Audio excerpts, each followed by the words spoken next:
What kind of gun does the Vice President have, and when did she buy it? That's something for her office to speak to. The reason I'm asking is because you have this event today, but the VP, as district attorney, sponsored Proposition H in 2005. It would have banned handguns within San Francisco city limits and required that residents turn in the handguns that they already own by a certain deadline or face mandatory jail time.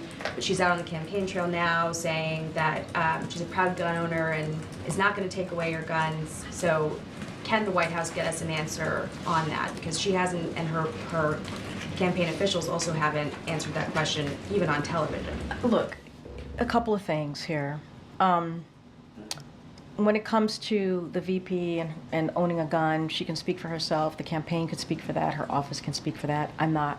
That's for them to speak to. It is not in. There's no conflict here when we're saying that we want to see responsible gun ownership. That's what we want to see. Responsible gun ownership. I think that is what's important here.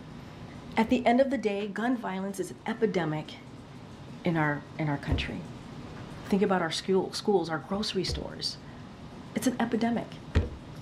We have done the work. We have seen violent crimes go down because of the work that this president and this vice president has done.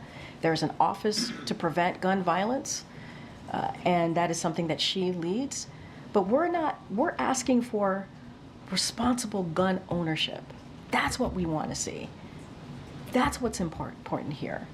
And if people don't understand that, I don't know how to further even explain that to them.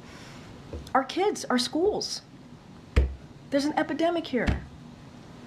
There's an epidemic. There are drills happening in our schools right now. That's something that the president's going to speak to. That is traumatizing some of our kids because of this epidemic.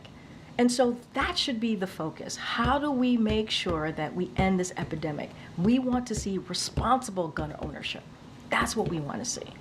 I think the question is not about responsible gun ownership, though. It's about, her past position saying that it's supporting a measure that would have required that non-law enforcement or military residents of a city turn in their handguns, so no gun ownership, or face possible mandatory jail time versus what she's saying now.